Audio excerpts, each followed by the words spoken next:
नागपूरमध्ये हिंसा झाली, त्याचे पडसाद राज्यभर उमटले।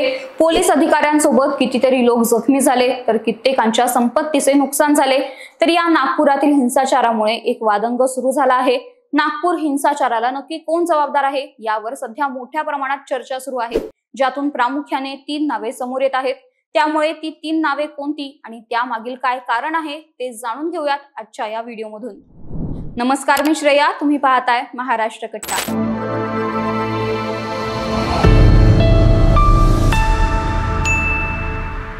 17 मार्चला नागपूरमध्ये मोठा हिंसाचार झाला। या हिंसाचारानंतर सगळं स्थिर स्थावर होऊन देखील स्थिती पूर्ववत होण्यासाठी 2-3 दिवस गेले। आता कुठेतरी सगळं स्थिर स्थावर होत आहे, पण एक प्रश्न कायम आहे, तो म्हणजे या हिंसाचारामागे कोण कारणीभूत आहे, ज्यावर अनेक चर्चा झाल्या, काही वादंग देखील झाले। आणि या सगळ्यातून या हिंसाचाराला कारणीभूत असू शकतात अशी 3 नावे समोर आली आहेत। त्यामुळे ती 3 नावे कोणती ते पाहूयात। 17 मार्चला नागपूरमध्ये मोठा हिंसाचार झाला। या हिंसाचारानंतर सगळं स्थिर स्थावर होऊन स्थिती पूर्ववत होण्यासाठी 2-3 दिवस गेले। आता कुठेतरी सगळं स्थिर स्थावर होत आहे, पण एक प्रश्न कायम आहे, तो म्हणजे या हिंसाचारामागे कोण कारणीभूत आहे, ज्यावर अनेक चर्चा झाल्या, काही वादंग देखील झाले।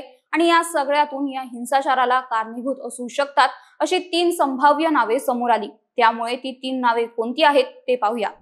पहिलं नाव आहे फहीम खान। नागपूरमधील तणावाबाबत पोलिसांनी 51 लोकांवर FIR नोंदवला आहे। यामध्ये फहीम शमीम खान याचं नाव आघाडीवर आहे। फहीम खानने सगळ्यात आधी सकाळी 11 वाजता 30 ते 40 जणांचा जमाव केला आणि विश्व हिंदू परिषद आणि बजरंग दल कार्यकर्त्यांविरोधात पोलिसांना निवेदन दिले।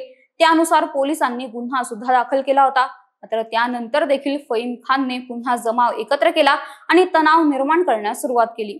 फहीम खान जमावाला हिंसाचार करण्यासाठी प्रवृत्त करत होता। पोलीस हिंदू समाजाचे आहेत, आपली मदत ते करत नाहीत असं सांगत फहीम खान आंदोलनकर्त्यांना भडकवत होता अशी माहिती समोर आली आहे। गेल्या विधानसभा निवडणुकीत फहीम खानने निवडणूक देखील लढवली होती, मात्र त्याला पराभवाचा सामना करावा लागला होता, ज्यातून त्याची राजकीय बाजू देखील समोर आली आहे। त्यामुळे नागपूर हिंसाचाराला फहीम खान कारणीभूत असल्याचं बोललं जाते।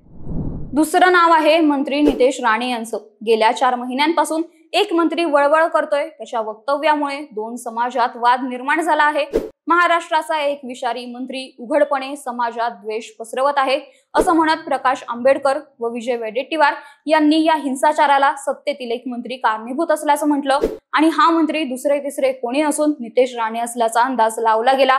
तसेच देवेंद्र फडणवीसांनी नितेश राणे यांना समज दिल्याच्या बातम्या देखील काल समोर आल्या। त्यामुळे नागपूरमध्ये झालेल्या हिंसाचाराला नितेश राणे यांनी मागील काही काळात केलेली वक्तव्ये कारणीभूत असल्याचं बोललं जातंय। तिसरं नाव आहे एका संघटनेचं।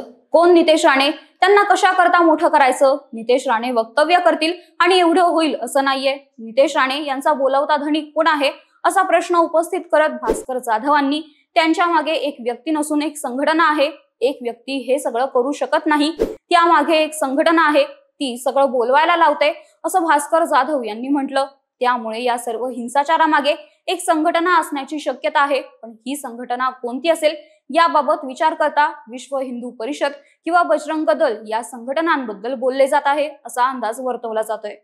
तर तुमच्या मते नागपूरमधील हिंसाचाराला कोण कारणीभूत आहे ते कमेंट करून नक्की सांगा आणि या व्हिडिओला लाईक, शेअर आणि महाराष्ट्र कट्टा या आमच्या YouTube चॅनलला नक्की सबस्क्राईब करा। धन्यवाद।